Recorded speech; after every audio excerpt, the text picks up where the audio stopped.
For me, the end was just the beginning. I felt I must come. If I did not come at once, it would be too late. And these places that are watered with the best blood of Canada might only be names and memories. I see it in the soldiers, the grief I know so intimately. And I will not abandon these men to it. The isolation wears on me. Slowly, the silence takes over, as if my heart has given out of air. I cannot talk. I can only paint.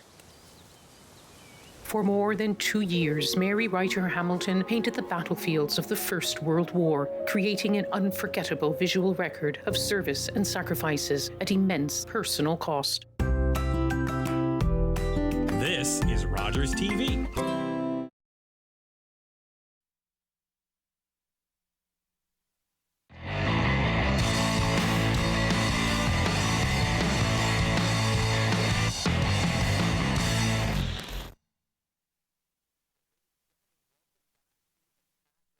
For another season.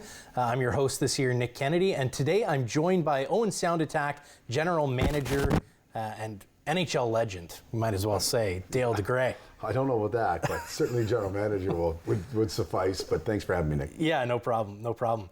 So you're getting ready here. You got main season, regular season coming up here on Friday, heading down to London. What are you liking about this team? You've been kind of watching training camp. You've been at practices. Like, what's got you excited for the year? Well, I think just the intrigue of not knowing, quite honestly, because we've made a number of changes, and I think we all believe they're for the better, and some very tough decisions that had to be made. But I think when you look at the final product, I think you'll see on Friday night. I think we're all going to sit there and say, you know what, things looks like they've made steps from last year. Yeah. And I think, from our standpoint, as far as our management, coaching staff, I think that's all we look for from the end of last year moving forward. I think we're a more skilled team. I think we're a deeper team. I think we're a faster team. And if I'm sure, as the coaches have done in the past, we'll be a hard-working team. Yeah. And I think it's a good, like a good group of kids that are a diverse group of kids, that it's going to be an exciting group. Well, I think you see that. You see even the emotion in players in practice. Like, they're excited to get this thing going. They want to battle. You were at practice today. That's why you're talking about the emotion. Yeah, listen, I'll always find the positive in everything here. So, you see that kind of, they're ready to go. Like, they want the fight, and it's an exciting thing to have. I think that's the kind of hockey you've been talking about now for a couple of years here. It's,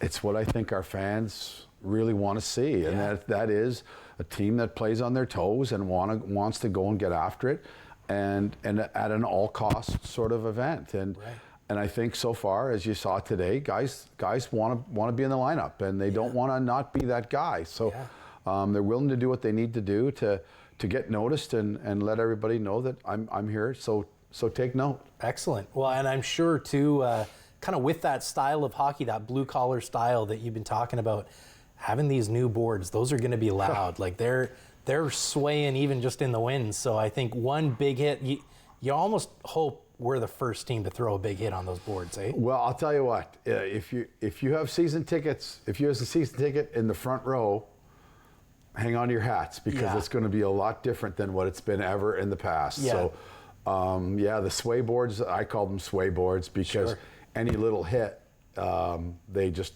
rumble and rattle, and it's going to be interesting. Like, don't put your beer or your coffee on the ledge. That's all I'm going to say. Absolutely. Well, and I think, that excitement, I feel like it even started in training camp this year, even talking to a couple of the scouts. Like, this was a huge talent pool you guys had to draw on this year. There was just so many, it seemed like really hard decisions to make, where, guys could be on a team and it's just, there's so much talent that you just don't have spots for everyone. No, and let's be honest, we're no different. Sure. And there's some kids that have been put up for trade, some kids that have been put on waivers that you normally would not expect. Right. But with the influx of all the extra American kids, because let's be honest, or not only just the American kids, but Canadian or Ontario kids that have decided that, now that they were thinking about going to school, well, I can go back and play in the OHL now. And there's going to be a lot of, we talk about it all the time. There's going to be a lot of 18-year-old rookies in the league now. Yeah. Just because. So there's the talent pool that just got a lot deeper. Yeah. It's always been pretty deep, but all of a sudden now the bottom is, another 3-4 feet deeper. Right. And you're going to see, like, the fans are going to see some names that they'll be 2 years experience playing in the USHL, but now they're playing in our league. Right. Oh, absolutely. How does that then maybe change the dynamic of the overage players? It seems as if you've made a couple of OA changes and said goodbye to Declan Waddick the other day. Does the OA talent pool change at all now that NCAA is an option for older players? Does it change what you maybe look for in an OA? Well, I think where it's ultimately going to change is that normally at the end of the year, Nick, you can project who's coming back. Right. And what your team might look like coming back. I think now, at the end of the season, you're going to be, going through the start of summer with your fingers crossed, hoping that, one of your top players doesn't get called by an NCAA team, right, and maybe persuaded to go and play. And I hope that we as CHL teams and the NCAA teams can have maybe a better working relationship than that. Sure. Do you know what I mean? But if this summer is indicative to what's to follow, I think some kids have been poached out of our league. Yeah. Early. Sure. So that to me is one thing. And then back to what you're saying about the overages, I think we're all under the impression that there's going to be good overages leave to go to the NCAA. Yeah. Because that door is wide open for them now, and never has been. Sure. I've always said to the kids, having options is the best possible route to move forward. This opens another option for all the overages to have that ability if they're good enough and the teams deem them good enough to go play. Excellent.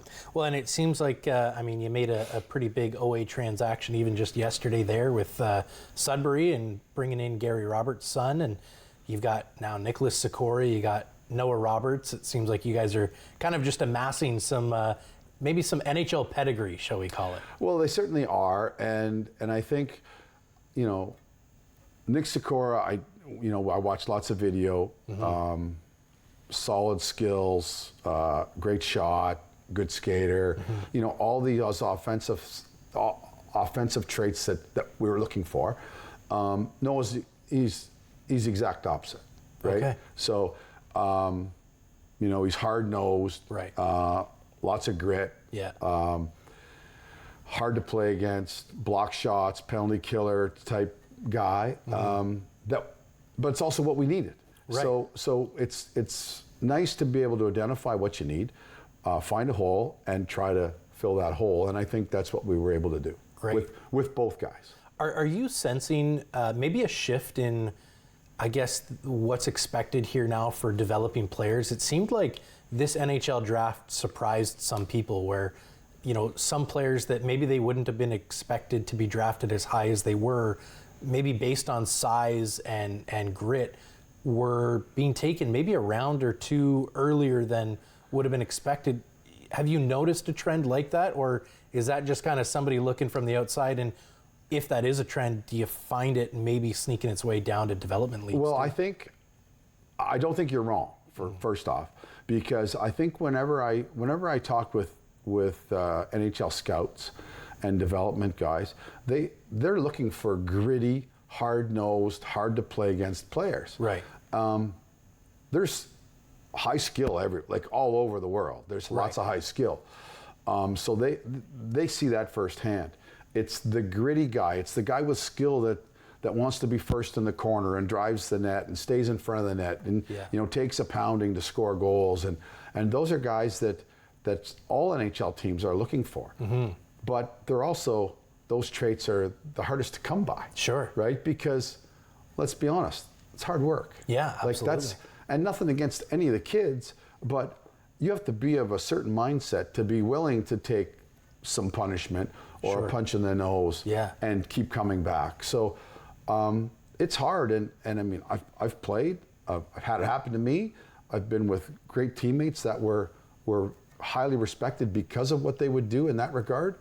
But yeah, I think if you're that type of a guy, I think you'll automatically draw some attention to NHL scouts. How much do you think that is maybe affected by seeing back-to-back wins by guys like Matthew Tkachuk, you know, where kids are seeing this kind of player that's gritty and high skill, you know, versus maybe a generation ago when they're saying, you know, favorite players Patrick Kane or Matt Sundin or these guys that are just high skill, great hands, laser shots, and now you've got guys like Tkachuk that can do that, and also they might take your head off, you know, 1 or 2 plays as well.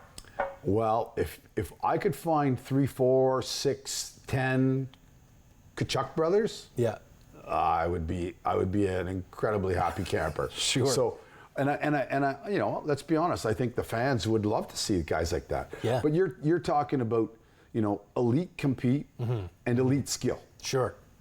That's that magic that doesn't happen very often. Right. But when it does, boy, is it exciting to watch. Yeah. And you know, that's what we try to. I'll be honest. I try to encourage our kids if they've got a little bit of that grit factor, or the skill that's got a little grit, like turn the grit into a little bit more of that, and let's see where it takes you, because they are exciting players to watch. Oh, absolutely. How much do you feel like too, just finding players that just do the things to be a pro in junior? Like, how much does that then help their ability to be gritty? I think of players like David Bedkowski or Carter George they're doing all of the things that you got to do before and after a game, rolling out, getting on the bike. How much does that then help translate into some of this kind of high compete but also high skill that you've been talking about? Well, I think the guys you're talking about are the consummate pros, right? You know, they've seen what it takes, they know what it takes, they want to be that guy. Yeah. And they're committed, and they're willing to do what it takes to be that guy. Yeah. Unfortunately, I don't care where you get drafted into the OHL, at what level or what level of pick. If you never see that, you have no idea what that even looks like. So when guys, you know, the guys we talked earlier, the guys that have gone to NHL camps, they get to come back and tell their stories. Right. And now you get to follow a Bedkowski or a George or what we're hoping, a Crawford and a Nancy, guys like that. Yeah. So now these guys can show the young kids, look, this is what so-and-so does. Yeah. You know, this is how Jordan Bennington gets ready for the game. Right. Do you know what I mean? So it's one of those things where we can't do anything. We can't teach the kids that. They're only going to get it through experience. They bring that experience back, and hopefully they pass it on to some kids moving forward. That's the only way. Yeah. It's the only way. Well, how great is it then for you as a GM? I mean, sure, you've got Georgie who's drafted, you've got Bennett drafted, Nancy, Bedkowski. They're all drafted. You know they're going to get that experience. But then for you to get the call to hear that Croft has been invited to LA camp, you find out that Corpo's going to St. Louis camp and getting these, like, how excited does that get you then as a general manager, knowing I've got 6, 7 guys that are going to come back here and just infuse professionalism into this team? That is, like I said, it's hard for me to describe it, but the more kids you have at camp, does it make having exhibition games difficult? Sure. It certainly does. Yeah. But that's here nor there. Yeah. Like it's you, and that's why, you know, when we were talking earlier, I said I never call the NHL teams. I want them to stay there as long as possible. I don't want them for 1 second to think that Owen Sound needs certain player to be back by a certain date. I don't. When they leave, I shake their hand, say goodbye. You know what? Hopefully I see you in April. Yeah. Do you know what I mean? Like, see you sometime down the road. You want them to gain as much experience at the NHL camps as possible. Yeah. Oh, Plain and absolutely. simple. Yeah, that's fantastic. Before we go on to the next question, I just want to throw it to the audience here as well. We've got a trivia question for you. I believe we're giving away tickets to the home opener here. Your trivia question for the week is, what year did Dale DeGray become the Attack General Manager? That's going to get you a pair of tickets to Saturday, September 27th game against Kitchener, which will be your first opportunity to see the newly renovated Bayshore Arena. It is looking fantastic. I'm not going to tell you any more about it, but you want to get tickets, you want to be there, and you want to pack that crowd out, because I'm telling you, the boards are going to be loud. We have to be louder. So make sure you get those tickets, or text in, call in, email in your answer to win yourself a pair of free tickets. Excellent. So I want to talk to you a little bit about the coaching staff. I mean, they seem to have really been developing a strong team here, and you just see, like, there's even compete from the coaches. Like, those guys they're working as hard as the players some of those practices. Like, I mean, it just, you can't say enough good things about this team that you were sort of like, you just had to put them together last season. They had never worked with each other, and somehow things are just clicking, it seems. Yeah, it works. You know what? We all went out for lunch today. It's just, they're a great group. Like, it's hard for me to talk about them and not smile, because they do. They get along so well. They're here for the right reason, and that's the kids. Yeah. And they will do anything and everything for any one of those boys at any time. And I think that's what shows. So for me, it's it just confirms that I really do feel I picked the three right guys to bring together, like you said, that have never worked together ever. And it's harmony. Like, it really is. They know what to expect. They know what they want from each other, and they're not afraid to ask each other for help and put things in motion. And I think the kids have responded very well. Hey, look, we have lots of turnaround this year. Yeah. And I know that the coaches know that, and they've got to get some kids back, like, more on track than they normally would have had all the kids come back that we had, or we brought back.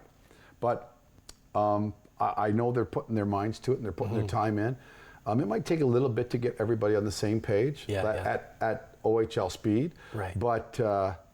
But it won't be from lack of trying. I know. Sure. Yeah. Well, and what it looks like is you've got returning players that are willing to go to war for their team, for their coaches, because I think this coaching staff has proven that they'll go to war for their players as well, and they've kind of led by that example. And now you've got these guys returning, and especially returning now with NHL experience, and for Georgie, some World Championship experience.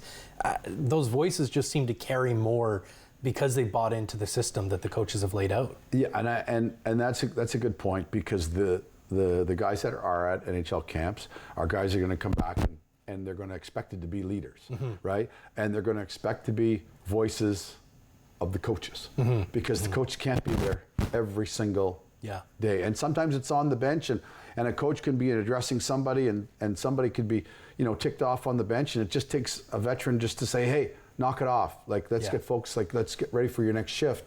And the coaches don't need to do that. Right. Do you know what I mean? So, or at practice, or, you know what I mean? If somebody doesn't know what they're doing in the drill, just to ask one of the veterans, say, do I go to that cone, or do I drive that dot? Like, and it's, coaches aren't always there.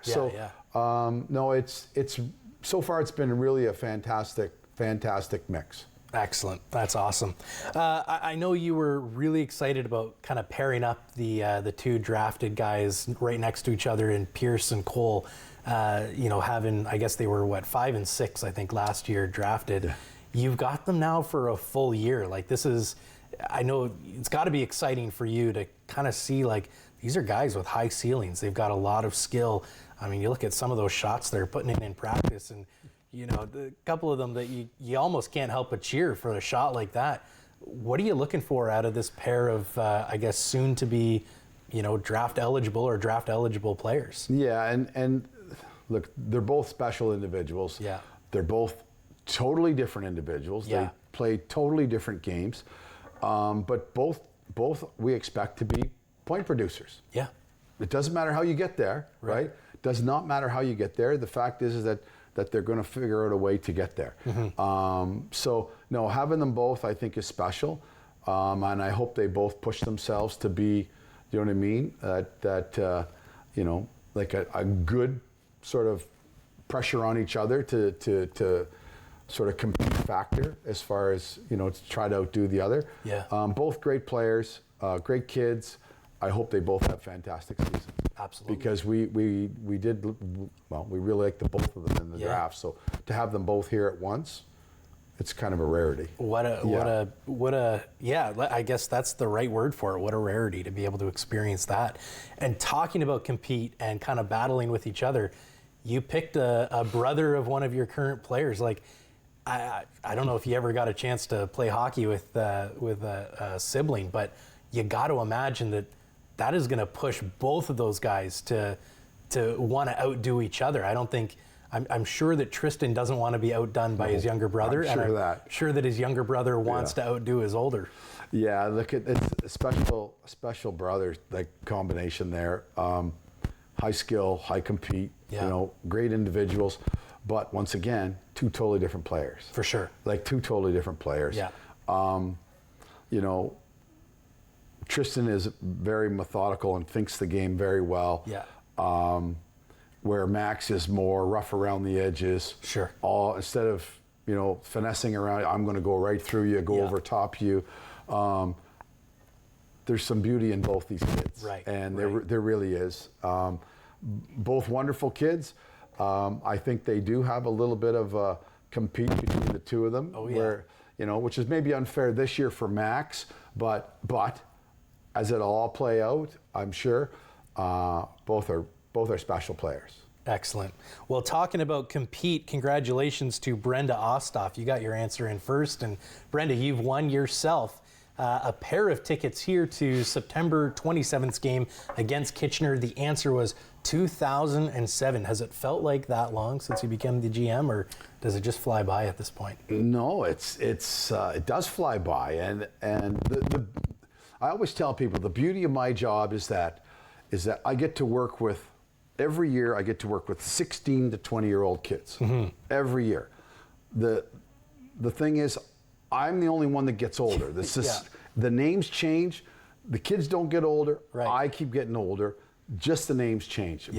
But that's the exciting part of it, to be honest with you, Nick, because everybody's a little bit different every year. Sure. It's like somebody changes a piece to the puzzle, right? And now you've got to try to conform it to work, make it the best operating, you know, mechanical, you know, whatever it is, machine to move forward. And it's just I love it. I love the personalities of the kids. Yeah. Getting a chance to work with them and see how the coaches, like we talked about, how they get to mold and shape these kids into what they could maybe be.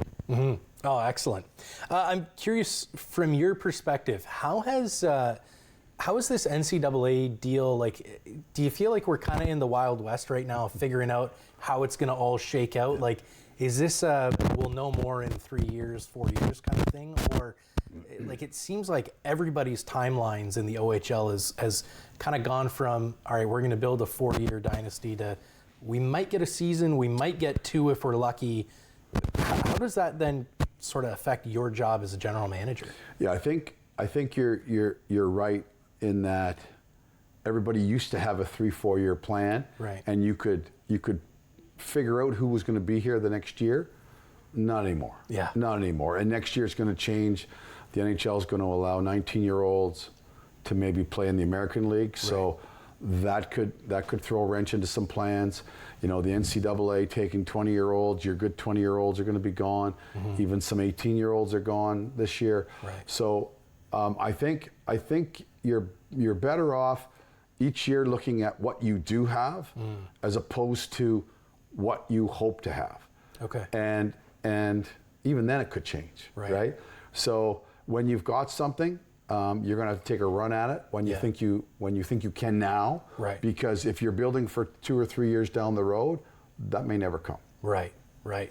That makes sense. And so, I mean, it looks like just recently OHL has now kind of struck up seems like maybe a development league deal here with the GOJHL. How does that now kind of impact a little bit of, your team planning, I guess, for seasons to come? Yeah, for us, it's not so much because we've always done floating affiliates where we've never had an affiliation with the GOJHL. Now, that being said, I love the GOJHL. I think the kids get to go down there, especially 16-year-olds. They get to go down there, and it's a good stepping stone between minor midget and the OHL. So whenever we've sent kids there, it's really been a great experience. Right. And then when they come back as a 17-year-old, it's worked out fantastic. So I'm happy that we've got this agreement. And with the relationship with the GOJHL, it's more suited for the 16-year-olds that we would sign, that we can send there as a 16-year-old, and we can utilize their services anytime we want. Right. And there's no, oh no, we can't. We've got a big game tomorrow. Right. No, sorry. That's part of the agreement. Yeah, yeah. There's some fees that we pay as the OHL team to send the player there to have that luxury of utilizing his services whenever we see fit. And then the 17-year-olds, they go there and they're sort of on the old sort of regimented sort of platform where they go there, they have 10 games. We can utilize them when you sort of work it out. Yeah, right? Okay. So do you see that maybe meaning that OHL teams in the future, would they try to keep more players on the roster, I guess, coming out of training camp into the regular season, knowing that if we've got this option to send a couple of guys down, we don't necessarily need to get them off the books yet? Yeah, I think what you're going to find is that teams will sign 16-year-olds, send them to the GOJHL, use them when they get into trouble, as far as maybe suspensions and stuff. And I think that there'll be more 18-year-old rookies moving forward. Interesting. Okay. So just sort of kids that are 18, but no, not a problem. 18, but not necessarily ready for the jump to the NCAA necessarily. That's really what it's going to be. To be honest. Gotcha. Do you find, so I guess that's and obviously not to, maybe just to find the positives, I suppose, in both the OHL and the NCAA. We've only got about a minute and a half here, but it seems like maybe one of the benefits, obviously we see the NCAA, they've got great facilities, great all of these things. Not a problem. If you need to give it a cough, go for it. But here in the O, like, you've got 62 games to prove yourself. Is that maybe the benefit of a player staying in the O? I think that's the benefit. I think if we're going to try to facilities, I think it's going to be difficult. Yeah, we just don't have the football money. We don't have the football money, but you know what? We can all make adjustments. We can all try to figure out how the what each team can do, right? Yeah. To provide, whether it's minimum standards or what have you. Sure. And that's something the league has talked about. But I think NHL teams look at our development model as 68 games, which is more identifiable to NHL rosters and schedules. Yeah, it seems like, I wonder even for goalies that, especially in a backup role, if they'd be more inclined to stay in the O, because that is a lot more games for a backup. And we can talk a little bit more about that after the break as well. I'll give you time to think about that one, and then we'll be right back after this commercial break. Make sure you stay tuned here on Rogers TV. We got lots more to talk about with the Attack in the upcoming season, and do not forget, home opener is September 27th. It's a Saturday against the Kitchener Rangers here at home. They're going to be a big team this year, and I think the Bears are going to come out even bigger and even meaner in this home opener. So stay tuned, grab those tickets, and we'll see you on Saturday next week.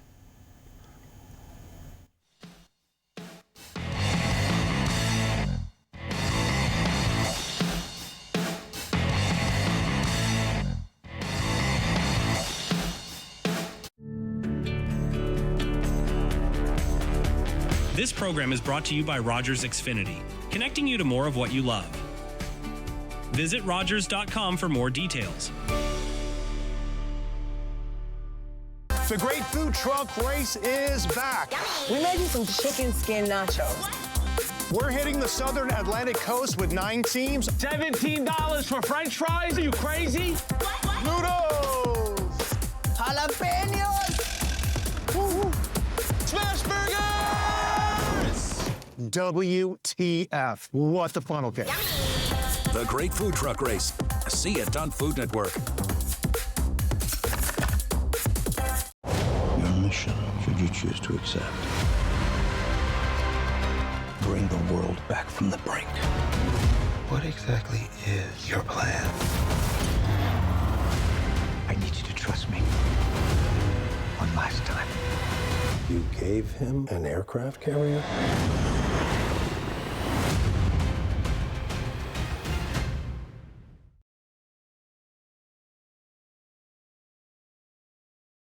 You're watching an interesting local show on Rogers TV and you want to know more. That's when you head to RogersTV.com. Our website provides more information about our programs, our hosts, our schedule, and about how you too can get involved with Rogers TV. Visit us online at RogersTV.com.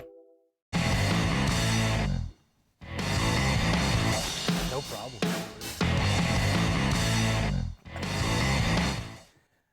All right, and welcome back here on Attack Wrap. My name is Nick Kennedy, joined today by Owen Sound Attack General Manager Dale DeGray. Dale, we were talking a little bit about, maybe there would be a different dynamic. I'd love to hear your thoughts on that between, players that are, defensemen, forwards versus a goaltender. Like I think of, the backup goaltender position going to the NCAA. Great, you got, cool football paid for facilities and whatnot. But in a 30, 35 game season, you're really only getting a handful of opportunities to prove yourself. Whereas here, you could get 20, 30 games in some points, if you're going in A and B. Yeah, just as a backup, I think you're right. I think, you could probably play almost as many games as a backup in our league as maybe the starters would, right? At school. Yeah. You're probably right. So I think I would say if that's the case, I don't know for sure, but sure. I would say, why would you want to go be a backup there if you could be a backup or even maybe get in to be a starter here? Yeah, right? Yeah, makes sense. I'm curious too. So we've talked a lot about the turnover and how some of these deals are going to affect that a little bit. You're going to have more turnover. It's just the new OHL that we're kind of in now, but. How then do you, I guess as a general manager, try and keep the DNA of the team? Like you've very clearly with some of your signings, I mean, a guy like Noah Roberts coming in that's, that is a blue collar style hockey player. Does DNA start at kind of the scouting office and the general manager office, trickle down to the coaches and trickle down to the players? Or are you kind of going player up and trying to put together a team that on paper is a blue-collar style team? Well, I think, I'd like to think it starts from me first. Sure. Okay? But it doesn't always play out that way, Right. because, I think when I hired the coaches, I was looking for guys that wanted high tempo. Do you know what I mean? Yeah. Weren't afraid of that blue collar. Right. You have to, sprinkle in some skill and you have to find out, what is that mix? Right. And it's hard for me, you can go and scout guys and bring them in and maybe they're not quite there. And coaches might see players a little different than what we saw them as 15-year-olds. Sure. And we all know those 15-year-olds don't always turn into the same player that we saw at 15. Yeah. So it's a lot of, let's be honest, there's a lot of hit and miss. Sure, right? sure. But as you're moving along, I think we've been very good with identifying holes and filling those holes with the needs that we talked earlier, the needs that we felt we needed at that given time.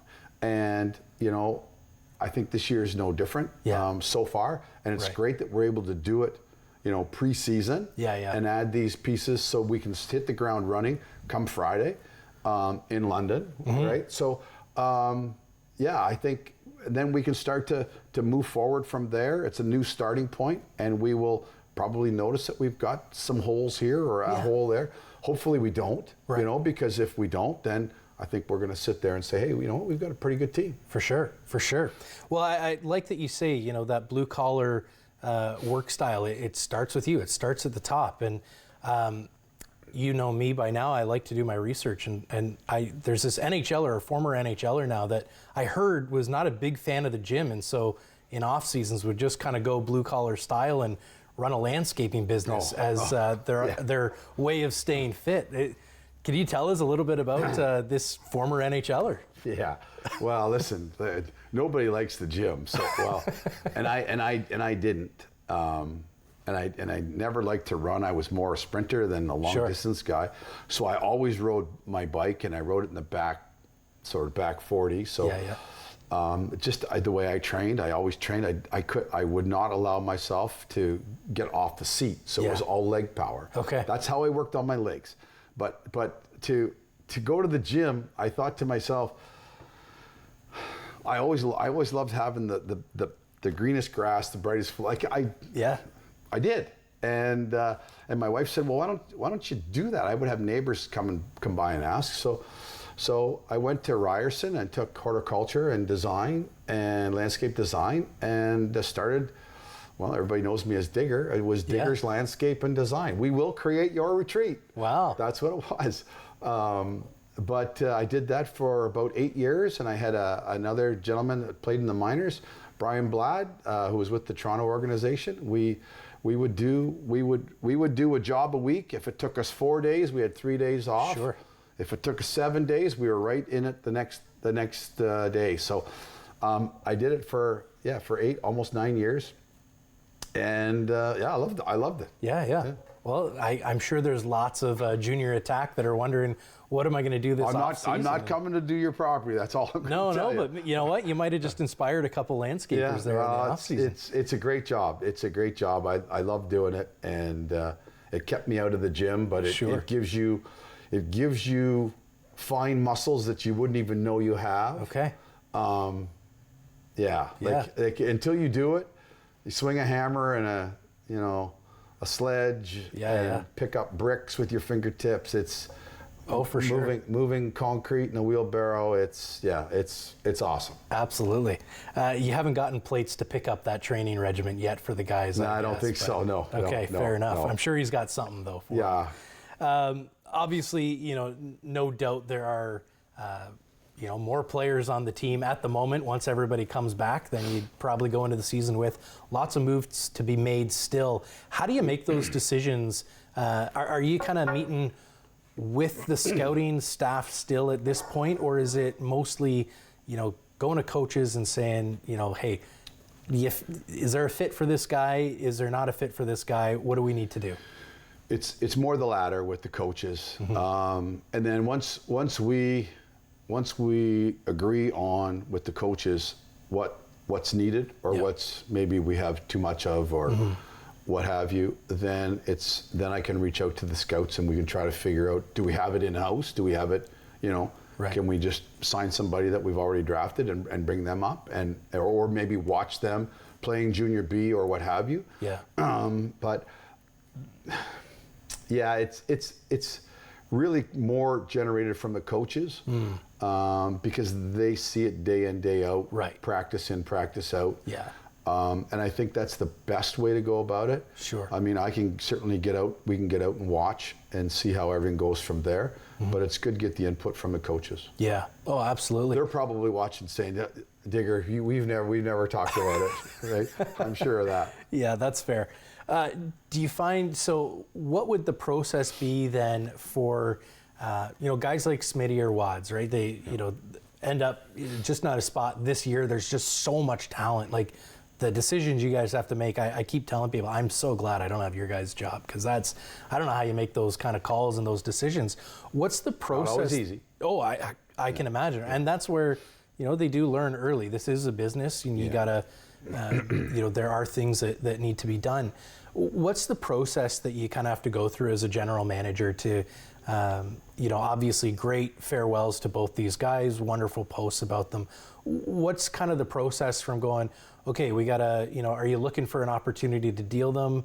How does that kind of all work as a general manager? So before we even get to that point, we have to truly, dive into, are we truly giving this player enough credit, or are we bashing him too much? Right. Do you know what I mean? Right.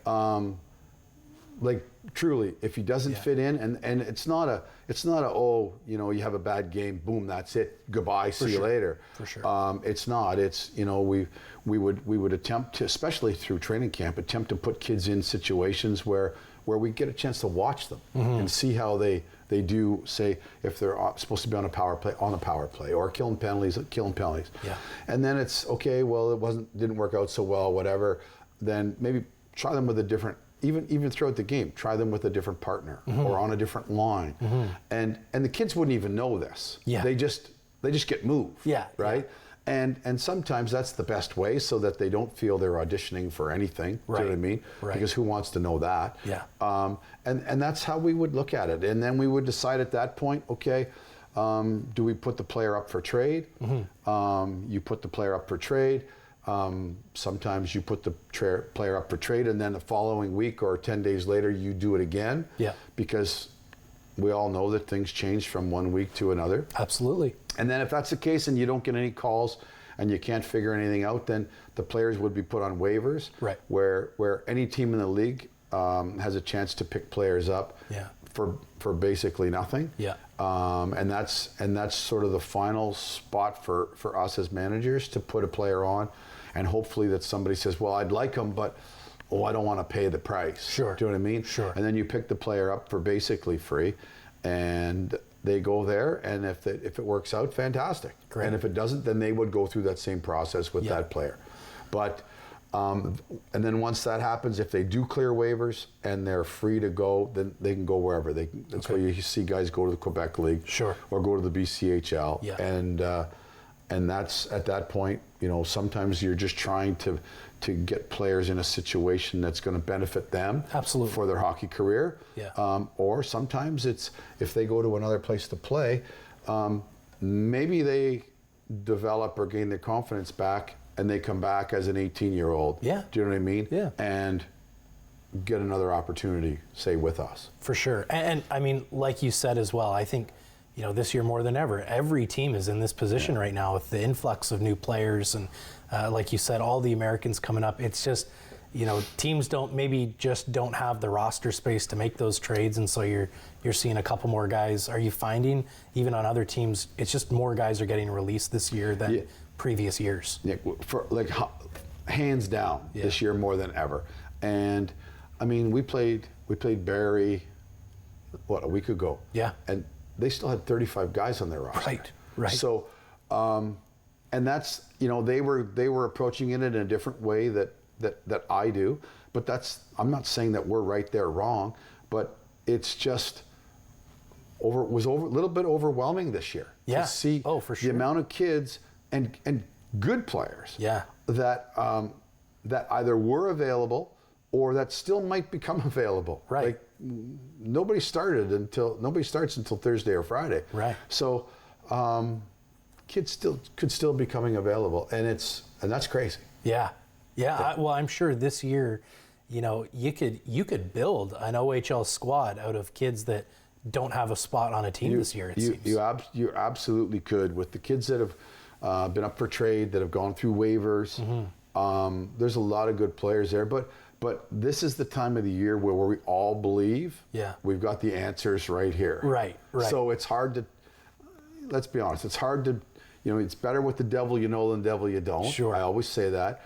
But we're all the same. We all think that 22, 23, 25 guys we've got right here, even our 25th guy is better than your 25th guy or 23rd guy. Yeah. So I'm not going to make that move. Right.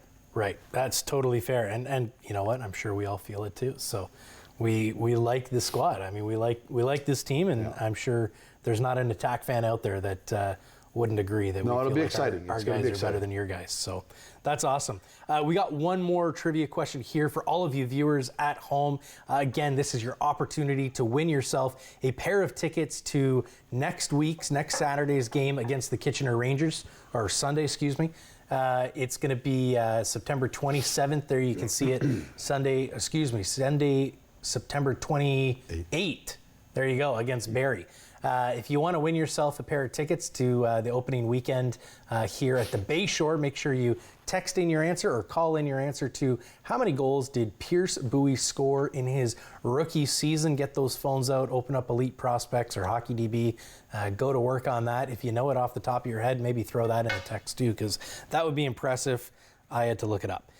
So make sure you get those tickets. You're not going to want to miss out. Like we've said, the rink is looking great. The boards look fantastic. The glass is huge. You're not even going to be able to believe it by the time you get there. And those boards are going to be loud, so we need to be louder.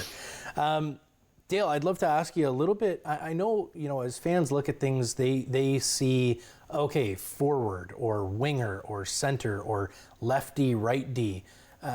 What do you see when you're looking to add players? Do you look kind of beyond that? Are there more categories that you're looking at? For example, this is a right-handed defense or a left-handed defense, or are you looking at, this is do you have almost categories, like this is a skill guy versus a checker, or what kind of categories are you kind of using to look and not judge, but assess players, I suppose? Yeah, I think when it really comes down to it, once the season starts, you can get into, finally tuning to look at different traits that players have. Mm-hmm. Like we talked about, like with Noah Roberts, like I think he's a real good penalty killer. Yeah. I don't think for a minute he's going to come in here and think that he's going to be on the power play. Right. Do you know what I mean? Right. So like those are just some things that if you're looking for individuals for certain holes, then you've got to go and try to find them. When it comes down to, like I think centermen are important, guys that can take the draw, because it's very important that your team starts with the puck for the most part off the draws. And wingers a lot of times can't do it. They're playing a wing for a reason. Yeah. So I think that is one of the things that I would look for, is just how well they do off the face-off, winning or losing. I know, like with Tristan DeLille, like for me, that was one of the things when I went and watched him. I thought, there's a guy that wins the majority of his draws. His team starts with the puck, probably 60 to 70% of the time when he's on the ice. Mm-hmm. It's a huge plus, huge plus. And then you get into the defenseman. Then it's, like I said, are you an offensive guy? Are you a defensive guy? Are you 6'5"? Are you 5'5"? Right. Those things certainly come into play. And it's, like for instance, John Banks. Yeah. Right? Little guy, elite feet. Yeah. Elite puck skills. We needed a guy like that. And quite honestly, I didn't care if he was 5'5" or 6'5". Mm-hmm. But that's what we were missing that last year. Right. And I think the fans that haven't seen him play yet are gonna, first they're gonna go, ooh, he's not a very big guy. Yeah, yeah. But then they're going to go, whoa, he's highly skilled. Right. He's highly skilled, and there's a situation where that's what we needed. I think he's going to be a real good fit for us, and we had to have him. Absolutely.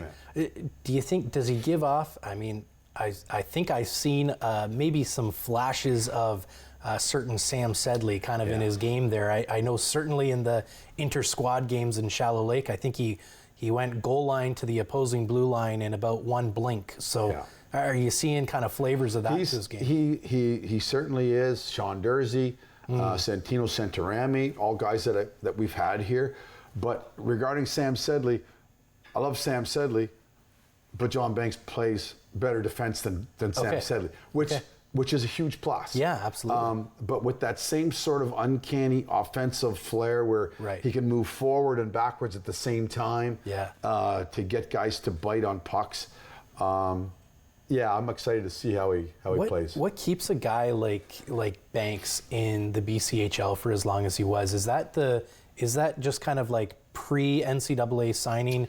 That's his kind of end game, or not end game, but next step, and that now he's got an opportunity to play in the O? Yeah, I think, Nick, like hands down for sure, that was the case. He was looking at going to school, and I think he wanted to play in Canada, and the BCHL.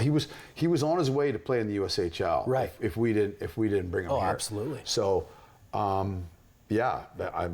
but I think he realized that, you know what, let's go try the best development league in the world. Yeah, I love that. That's great and very exciting too. I think for fans, like oftentimes maybe in years past you see a BCHL guy come in and maybe people are thinking, maybe a project player or something, but not this year. Like you're getting the cream of the crop from the BCHL that we're on track for NCAA. Yeah, I'll tell you, I watched 4, 5, 6 of his games. I actually called his coach to commend him on how well he coached and how well the team played, because I was blown away at the speed and the way that the team played. I thought this kid can come in for sure and play here. Excellent. And I'm, like I said, and his coach texted me today. He's wondering how he's doing and how he's fitting in and everything. Good. So no, I think it's a relationship that we can maybe foster with somebody in the BCHL, which I think is fantastic, and we'll move forward. But I'll keep him posted as how Banksy does. Excellent. Yeah. Awesome. Well, and to keep you folks posted at home here, we want to send a big congratulations out to Terry Neal. Terry, you have won yourself a pair of tickets to Sunday, September 28th game against the Barrie Colts here at the Bay Shore. You want to make sure you pick those up from the box office there. And the answer, how many goals did Pierce Bowie score in his rookie season? 29 goals. So very good job there, Terry. You got that answer in, and you're going to enjoy that game on Sunday afternoon against the Barrie Colts. It's going to be a good one. A couple more questions for you, and then we'll wrap up here. Is this kind of being the first season where we're dealing with NCAA, GOJHL, new BCHL players coming in? Does it change maybe something like, for example, how big your active roster would be? Like, do you carry an extra scratch with you now? Or with this partnership with the GOJHL, do you carry less scratches with you to keep them developing? I think most teams will do the latter and try to have a 16-year-old signed, sent to the GOJHL, and then be able to utilize that player when they need him. So, are we going to have? We probably won't have a larger roster. A couple of years ago, I like to keep, really 22 skaters. Yeah. So you have an extra D, an extra forward. Yeah. One year we were playing with basically like nobody. And we had so many injuries. Yeah. And then the next year I go and I keep 24. Yeah. And you have no injuries. And then those kids don't get to develop. So it's, you just don't know from year to year. Sure. And if it means that you keep less and then everybody plays, I think the players are happier, right? I think if you run into injury situations, it makes way more work for me and the scouting staff to make happen. You know what I mean? To make sure you've got, your 20-man roster every night. And, you want to be as competitive as possible. So, maybe you end up having to make some trades. But I think this year we're gonna try to get down to 22 if we can, and move forward with that. It's just so many skilled players too, right? So you've talked about how difficult of a decision that will be, and you've got 26, 27 OHL quality kind of guys. So certainly tough calls ahead. Not going to ask you about any of those yet. We want to, I think I speak on behalf of, I hope everybody watching, I think we want to be surprised. We want to find out as everybody else finds out. So when you're kind of going into this new season, last year really felt like a momentum building year. I think a lot of people were getting excited. There were a lot of sellout games last year that you maybe wouldn't have expected from a team that the OHL really didn't seem to think of as a big threat, and here we are jumping all the way into the playoffs and selling games out while just in the hunt. How do you kind of keep that momentum building? It seems like there's a bit of a buzz around town. People are excited, but how do you kind of, from your perspective, how do you keep that momentum going into this next year? Well, hey, listen, I'm hoping that we can hit the ground running. Yeah. I think the way that we do our training camps, with two smaller versions, we do the rookie camp with basically 40, and then main camp is basically 40. But our coaches are on the ice with the kids right from opening minute of rookie camp, right? Yeah. So they're being taught, you know, what we want, how we want to be on our toes, we on back checks, like every formality of the game, they're touching base with them right from the get-go. And they're on the ice with the kids, not skills people, like it's our coaches. Yeah. And I think that that's a huge benefit. Mm-hmm. But the one thing that I think about from last year, I don't know, I think you might have a better idea for numbers, how many 1-goal games we lost. Oh, I counted them up last year. It was a lot. I think it was in the 30s. Yeah. So I just think to myself, you know, if we could turn those into wins, right? How much different is that season? Sure. Do you know what I mean? And I think, like I said, I think we're a more skilled, we're a deeper team. Where does that lie? Yeah. Do you know what I mean? Yeah. And so for me, if we can turn a bunch of those into wins, right, we're obviously a much better team. Absolutely. Well, and I think 20 of those 30 odd, I think that's about what the percentage was. Games were, or 1-goal games were overtime games. So that's, you know, one more goal in a lot of cases gets you the one extra point to go to the overtime period. But there were a lot of games that would have just been wins with one extra goal. Yeah. So excellent. Well, that's exciting, and I think a lot of people are feeling that excitement. Certainly, as we kind of get close here to the wrap, what are you looking for in players? Like, how do you look at a player? Maybe we'll say at rookie camp, when you look at a player kind of among their peers, you know, you got 40 guys at rookie camp, and they may stand out among their peers. But how do you look at a standout among their peers at rookie camp and go, that is or that isn't OHL level, which seems to be even a next step? Well, that's where taking that player to main camp is telltale. Okay. Right? Yeah. So, you know, and we don't have our mind set, but we have an idea going into rookie camp, what our expectations are of that player. Yeah. Do you know what I mean? Going into rookie camp. Right. We would like to see that play out. Yeah. Do you know what I mean? If it doesn't, then we have to question, well, like, why? Like, yeah. Do you know what I mean? Or, and is it that he's, you know, is it maybe his line mates aren't, you know, maybe they're, sure, whatever, yeah. Who knows? Yeah. But the kids that we take from rookie camp to main camp, that's where the rubber meets the road. Like, let's be honest. For sure. And if they can maintain, this is what I always try to say to our staff, if they can maintain their play from rookie camp into main camp, then we've got something. Excellent. Right? And if you think of like Max DeLille this year. Yeah. Like he didn't skip a beat from rookie camp to main camp. Right. And then I laugh because I say this, from main camp to exhibition game, where he skates down and snows the goalie in Barrie, and I'm going, oh my, this is crazy. Like, you're 16, like you shouldn't be doing this, right? Yes, yeah. And once again, good thing his big brother was on the ice because he came in and helped him out. Excellent. So I'm only kidding you, but I mean, he did, but I know Max doesn't want to hear that. Well, you know what? Sometimes you need your brother. Nobody's going to have your back more than a teammate who's also your brother. You're right. So that's You're right excellent. there for sure. Well, I think we got just a minute left here, so I want to thank you for being on the show. I always appreciate all your answers here. I try not to bother you with questions throughout the year because I'm always curious. I always want to know what it's like being a GM and whatnot. So I love being able to ask you those. So I want to just give you an opportunity with 20 seconds or here.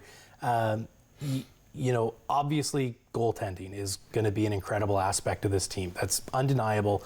What is something else that you're excited for about this year? Yeah, I think this year, we may have made more changes than a lot of people thought we would. Yeah. Do you know what I mean? With the group that we had to come back to. Yeah. I think I may have even said to you that we'll probably have more changes than you think. Yeah. So for me, I think what I'm excited about seeing is just the group overall and how they're going to blend and mesh together. Yeah. I know they're going to work hard because the coaches will instill that, but see the success from individuals and their lines. Perfect. Well, thank you so much, and thank you all who are watching at home. Can't wait to see you. We'll be on next week, and we'll see you at the Bayshore as well for the home opening weekend. Go Attack Go, starting this Friday down in London. We'll see you next week.